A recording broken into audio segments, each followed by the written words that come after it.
This is a Chronicle podcast, bringing you ideas in the service of medicine.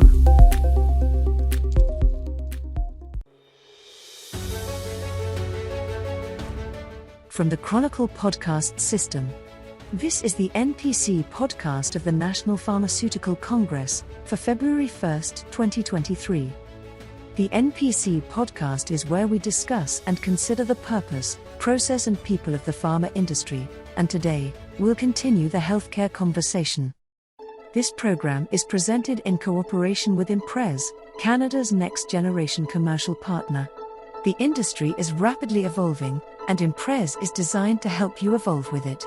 Learn more about Imprez tailored best-in-class solutions at www.imprez.com. Our guest today is Danielle Portnik. She is Regional Business Director, International, at Ambry Genetics. Danielle will join your hosts, Jim, Mark, and Mitch. And to start today's conversation, here's Mitch Shannon, CEO of Chronicle Companies. Welcome back to a new season of the NPC podcast from the National Pharmaceutical Congress. I'm your co-host, Mitch Shannon, starting season number 9 and coming to you from our historic podcast gondola, high above center ice where you can hear the roar of the crowd in the background. So there's a 360-degree view below of all the action that's taking place.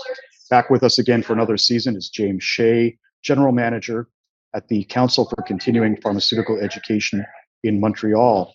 Jim, I see you've spent the off-season doing track and pumping iron. You look like you're ready to play.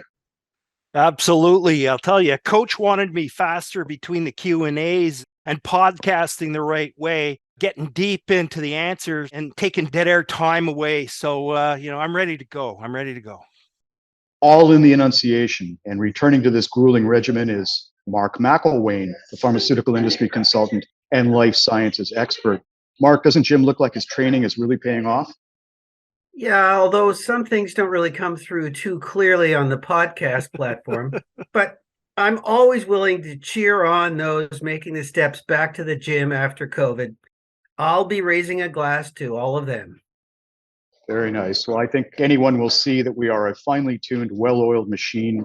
We are your podcast hosts known as Jim, Mark, and Mitch, because all the creative brand names were already taken, such as Pillsbury Hot Pockets and Pet Value. Guys, let's welcome the Regional Business Director International at Ambry Genetics. Hello, Danielle Portnik. Come on in and set a spell. Hi, Mitch. Hi, everyone. How are you doing? We're doing good. Well, Doing good. So, Danielle, I don't imagine all of our listeners are familiar with Ambry Genetics. Tell us about your company and its current vision. Yeah, for sure. So Ambry Genetics is a part of a large organization called Realm Integrated Diagnostics. But ultimately, it's a genetics company that excels at really translating scientific research into something that's clinically actionable in their genetic test results. And this comes from a really deep understanding of the human genome and all of the biology behind genetic disease and what we're doing to move that into the future. So Ambry really has been a leader in this space since it was founded in 1999 and has built a global reputation for best-in-class clinical interpretation of genetic variants. So the vision, if you will, in that regard makes a lot of sense in that the company will not stop until human disease is understood. And genetics being as complex as it is, that might take us some time, but we're incredibly focused and continue to collaborate across academic, corporate, pharma partners, just to find those links or those synergies, if you will, that allow us to really move that bar. Ultimately, especially in genetics, every patient matters. So when we think about the work that we do, it really is, in many cases, getting down to that N of 1. That sounds pretty fun, too. It's Jim Shea here. So you've had a successful career in pharma before moving on to a slightly different sector, I guess, into one of the emerging life sciences markets. What advice would you offer others contemplating a similar kind of career move? Oh, in short, just do it. I sound like Nike, but in all seriousness, the opportunity that I've had in doing a couple of different things in working with the Healthcare Businesswomen's Association, or HBA for short, those things have become some of the most eye-opening parts of this entire experience, because it really challenges your views, your ideas, the processes, the way that we think about integrating successfully in the healthcare system with both the providers and patients that we're trying to serve. So when we think about doing that in the same context, but within your 9 to 5, thinking about where else can we go to think about how we work with healthcare a bit differently, it just sort of made sense to take a bit of a leap, if you will, and go outside my safe point being pharma. And so I provide that because for anyone thinking about this, I think the context is important on kind of taking that pause, really reflecting on the teams that you build, the stakeholders engage, the mentors you leverage, and thinking about where those critical insights come from. So anyone who is thinking about it, I think about it very similar to, the old adage, you never want to be the smartest person in the room. You also don't want to be in the room with everybody who thinks exactly the same way you do. So if you can go out there and get an alternative perspective that's going to really impact your ability to deliver on healthcare, just do it. Words of wisdom, just do it. Absolutely. Now, I picked up on something in your answer there, the Healthcare Businesswomen's Association. From what I understand, you're a co-founder and you're the Canadian chair of that organization. Can you tell us more about that? Yeah, for sure. It's really my passion project, and it's sort of become my baby over the last couple of years. The Healthcare Businesswomen's Association, it's a global nonprofit organization. It's been around since 1977. It's got individuals from across the entire healthcare spectrum, but it's really, really focused on thinking about how we get to a position where we have gender parity in leadership, we have equitable practices that really enable organizations to take advantage of the individuals and the women specifically within their organizations, and to do that by facilitating different business connections and other opportunities that are going to facilitate that career growth. And for us in Canada, what this is sort of translated to is an organization that's become intensely focused on breaking down some of those silos between what we do, not just in pharma, but in the private sector more broadly, and then across and breaking into the public sector as well, thinking about how we can remove that ceiling. So promoting on potential as an example, and then really celebrating the organizations that mobilize for change. So we've done a lot of work to really try and build this community. And I use that word quite intentionally. There's a lot of networks out there. I think we would be remiss to just fall into that. We're really trying to build a group of individuals who know each other beyond their 9 to 5, who understand how and when and where they can support each other to really move the bar and move things forward, and ultimately give that career leap or that career push, if you will, that enables them to take on that next challenge or really excel in that next risk. That's a wow in my book. That sounds great. Thank you. It's been, well, it was slow going. We were 5 women in Moxies to kick it off in 2019. And as all startups do, right? If it's not in your basement, your garage, it's probably at Moxies. But to go from there to a team of almost 40, we've got a Toronto chapter, our regional team for Canada, and we're launching Montreal in the new year. So it's sort of a vision coming to life, and it's taken a couple of years to get here, but it's pretty phenomenal to see. Sounds amazing. Great work. Danielle, it's Mark. Hey, Mark. You're also an SDZ mentor at Toronto Metropolitan University, which I knew as Ryerson. So SDZ stands for Science Discovery Zone. That's correct. But tell us about that role. Yeah, so the SDZ is a multidisciplinary incubator, and it's really focused on fueling innovation and entrepreneurial discovery for a lot of those startups that come out of the university by trying to bring together like-minded people and growing talent. So really trying to create a space for some of those really important, especially scale-up discussions to happen. So what they do is they really bring on mentors with very, very different and unique backgrounds just to be available as individuals for contact for these companies. And so when I was working in my previous role in pharma, one of the reasons I got approached for this was because a lot of students and a lot of those individuals who are trying to get involved in these things don't necessarily have great line of sight or visibility, if you will, to all the things that are happening in the industry or are even possible. And so I started building some connections with the university just to provide some level of insight for those individuals. And of course, that turned into really doing more of this work and, just giving feedback, a little bit of mentorship on things they might want to be considering if they're looking at doing something in life sciences, others they can reach out to, and so on. And honestly, it's been a huge win-win. For me, it's been great, as I said, in terms of really gaining perspective and leveraging that in the way that I think strategically and how we can move the bar in healthcare.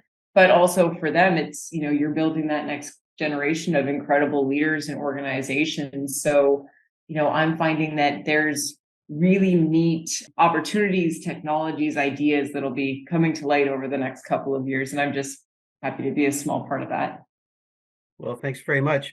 Now, we're asking all of our guests as we're coming out of COVID, how you have adapted to our new reality of virtual work and virtual teams. How has that affected you? Oh, well, I admit it took me some time. Anyone who knows me really well knows that at the very beginning of this entire thing, I often joked about befriending the pigeons on my windowsill because I really desperately needed more people to talk to. And of course, we weren't on camera at that point. So it was just your voices, but you were staring at a screen all day long. So, being very, very energetic, being very, very extroverted, I really missed kind of having that in-person opportunity. We've now sort of reached a middle ground, if you will, where, you kind of have a flexibility in, kind of how you go into the virtual or how you go into the in-person and how frequently you do both, what that looks like from a balance standpoint. My new role is actually entirely remote. I'm the only one in my organization outside the US. So every opportunity that I have to try and engage in person, whether it's with Canadian or international colleagues or partners or my colleagues in the US, if I can get down to HQ, I really look forward to those discussions. But ultimately, I've kind of found the middle ground, if you will, between how do you do virtual really, really well and when do you absolutely need to do in person to make some of those things happen. We're chatting with Danielle Portnik of the organization 5 Women at Moxie's here on the NPC podcast. So Danielle, segue from Mark's question, you spoke at this year's National Pharma Congress and your talk was part of a symposium on diversity, inclusiveness, and equity. Sparked a lot of interest. Can you tell us a little bit about the planning behind that talk?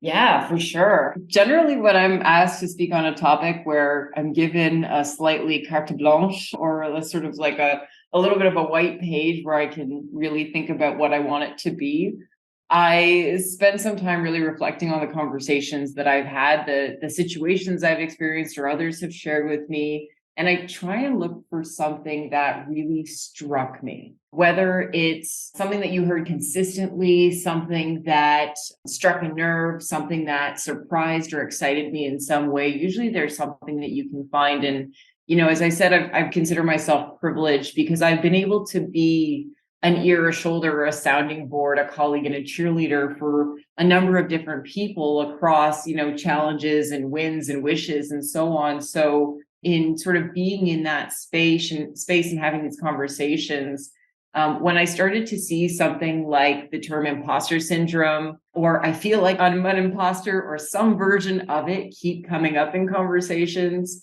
it pushed me into this mode of curiosity, if you will, where I needed to spend more time thinking about it, researching it, origins, evolution over time, how it applies or doesn't to different people and so on. And next thing I know, I was down like a massive rabbit hole of papers and, articles and YouTube and so on, really rooted in kind of a interesting mixture between psychology and neuroscience and biology, wondering why we coined this term to begin with. And why is it the root cause of so many other challenges that we see in the industry? So that was probably the majority of my time, is trying to take that sort of thought process and journey and then turn it into something coherent and cohesive so that I could share what I was thinking with the audience in a way that would be both impactful and would really resonate and get individuals thinking. So that was probably the hardest part, but I knew that I had something because it made me think. It made me kind of take that same step back. And that's where I've got something that I think will get people to see perspective in a different way or see this particular thing in a different way. And so after that, putting it on slides became fairly straightforward. But just getting to that point, it was really a deep dive, if you will, into what motivates us, what drives us, why do we do what we do or don't. It's Jim here. I was there and it worked, that's for sure. So congrats on a great session. Oh, good. Thank you. Yeah. Is Mitch going to invite you back next year for version 2 of it? I don't know. We'll see. I hope so. So I'm going to go back in history and talk about formal education here. Now, you have a degree, a bachelor's degree in science and a master's in biotechnology. So how has your formal education impacted the course of your career? Oh, that's a good one. So I've sort of come full circle, and I'll give you the long and the short of this. So my bachelor's degree was in genetics and biotechnology. So inherently was very focused in innovative diagnostics and therapeutics, what was available, what was becoming available, and how that's sort of continued to grow over time. And then from there, going into the biotech or master's of biotechnology program, it made sense. It was the most direct path to actually be able to work with those different products and partner with healthcare companies on their challenges, actually do an internship within the industry. And it sort of was this perfect collision between an MBA and a master's of science. So, you were able to be propelled into the industry, but it also created this unique foundation for offering significant value through what I sort of lovingly call business clinical integration. So sort of the ability to waver back and forth and understand and identify the gaps in both the science and patient management and the strategic side of things or the commercial side of things to really find outcomes, right? For a sort of win-win scenario. So, I cycled through the many roles in pharma, really using that. And ultimately, the one thing that I found kept coming up was how hard it was for us to diagnose these patients, right? And, you spend all of your time trying to think about how do we market our product and how do we show providers the value and how do we have some of these great conversations. And truly, that's what it came down to was, how do we find them? Whether it was, having one clinician who was really great at it and others who were a little bit less comfortable, maybe working more in the community setting, or whether it was having expertise derived at certain centers, it just kept coming up over and over and over. So, of course, when the opportunity arose to kind of go back to my roots in genetics and do some work at Ambry, it made perfect sense. And now I'm really leveraging that background even more as we think about where we go forward. And honestly, it's been really timely because this is where we're going as we sort of inch towards true precision or personalized medicine. It's genomics and all the other omics that are ingrained in a lot of the pipelines that we see today and where we're going. So now it's how do we bridge those gaps even more? And again, going back to all of those stakeholder groups across pharma, trying to find the perfect synergy. Sounds like an amazing loop. Actually, it's more of a Mobius strip because you're not at the end, you're at the start again. You're going to flip through. And I know it's tough on a podcast, but I mean, your passion's coming through pretty loud and clear. So when did your passion for science and technology begin? Oh, really early. I want to say in elementary school, even when you're learning about the basics and you're doing your mini projects and your teacher does something really cool with magnesium. Burns it. Yes, exactly. Right. Everybody remembers that, but it's that sort of magical moment where you go, wow, there's something in this. So I continued to focus on that. I'll say science didn't always love me, chemistry especially. I remember. Oh, organic chemistry. Ouch. Thank you. Yes, I was not a fan of it. It was not a fan of me. I remember applying to undergrad thinking, hallelujah, I'll never have to do this again. And then I did. I found out I had 2 more years of it. So didn't love that. But Thankfully, biology and physiology saved me, so I've thrived on those ever since. Did you ever buy the Leninger textbook in biochemistry or Good Enough in genetics? I mean, they weighed 400 pounds each and were 1,000 pages, and they were out of date as you paid the bill. It was one of those crazy things. Oh, yeah. Or you had I don't even remember, 15th or 16th editions of everything, and really nothing had changed from one year to the next. It was never a dull moment. But I had to get a locker to hold all my textbooks because I went to U of T and I didn't stay downtown. I had to go back and forth, and I was not lugging those things home and back every day. That all makes sense. Danielle, it's Mark again. So we usually ask our guests how advances in technology have shaken up their businesses. But for you, in a newer sector like genetic testing, that's pretty much a given. So let me instead ask you about the promise of the future. If you could perhaps describe one area on the horizon where genetic testing might before long be transforming even more of the life sciences industry. Oh, that's a good one. Well, I have a very recent update that I think is going to change quite a bit. In the last month or so, one of the major sequencing suppliers or manufacturers announced a new sequencer. For anyone who's familiar with Illumina, they're sort of the major player in the market. And what this new sequencer means is we're going from a place where, originally, if we think back to the human genome, was $3 billion in a 13-year project. And now we're talking hundreds of dollars and, a month or maybe two. So it is completely changing the way that we think about genetics. There's talk about completely getting rid of Sanger sequencing, which was the original sequencing being used, and now starting to move that forward. So, when I think about some of the work that we're doing in terms of therapeutic development, in terms of patient identification, a lot of the ultra rare conditions that we still have a very challenging time diagnosing because of looking at specific genes versus looking at the entire genome. I think our diagnostic and therapeutic capabilities are just going to expand exponentially, because not only are we going to be able to do it, but we're going to be able to do it at scale. And more of these projects, especially with the advent of the cloud and storage capacity that gets us, it just allows us to bring together economies of scale from, patients around the world, bringing in different ethnographic backgrounds into our data sets, which enriches them significantly, and really partnering on some of this data. I've seen more and more openness in pharma to really working across the sector to bolster the size of the data sets that we have so that we can ultimately do this a bit faster. So for me, that's going to be probably the largest thing. I think that is going to start to really accelerate over the next couple of years across both clinical and development. And beyond that, going into other omics, we're already seeing the use of RNA in standard DNA testing. We already know that if you add RNA to genetic panel for cancer, you're going to pick up a patient 1 in every 50 who would have been missed, because standard DNA alone wouldn't capture those mutations. So we're already seeing our ability to do this expand so incredibly fast. I'm very excited for what this means for the future of true precision and personalized medicine.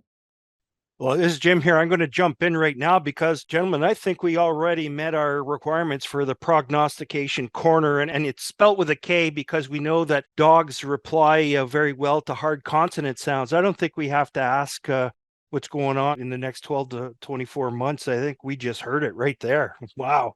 That sounds super exciting and amazing. Yeah, that's pretty hot off the press. That was literally just a month ago, I think. So stay tuned, it's coming. Well, that's great. Now, as we wind down the podcast, we're going to invite you to play our word association game. So, Danielle, just go ahead and say the first thing that comes to mind in response to each of the following phrases or words. So, are you ready? Okay, I'm ready. Okay, good. Biotechnology. Novel. Mentorship. Empowering. Innovation. Personalized. Female empowerment. Crucial. Healthcare marketing. A conversation. Conversational. That's very good. So Danielle, speaking of conversation, it's been great to have you on as our first guest of the season. You've set a very high bar for everyone who's going to follow. So thanks for kicking things off so well. Well, thank you so much for having me, everyone. It's been a pleasure just sharing some of my thoughts with everyone and being a guest on here. I'm fired up. Let's go do some genomics. Let's go. Yeah. And to our listeners, thank you for joining us. We'll speak to you again next week. If you've got questions for Danielle, send an email to health@chronicle.org. We invite your comments about today's conversation. Attach your question as a voice clip and become part of a future episode. If you enjoyed today's NPC podcast, please like it, rate it, recommend it, and do make a point of sharing it with your colleagues. Find us wherever you get your podcasts, or just ask your smart device to play the National Pharmaceutical Congress podcast on Audible or TuneIn Radio. The NPC podcast is presented in cooperation with Imprez, Canada's next-generation commercial partner. Check them out at www.imprez.com. This is your announcer, Leona Void, speaking. This podcast was produced by Jeremy Visser, assisted by Spencer Eng. Research for this program came from Cristela Ruiz-Tello. The musical theme is performed with near obsessive devotion by the NPC Podcast Orchestra, under the skilled direction of Maestro Ruprecht Milbrook. We'll speak again soon.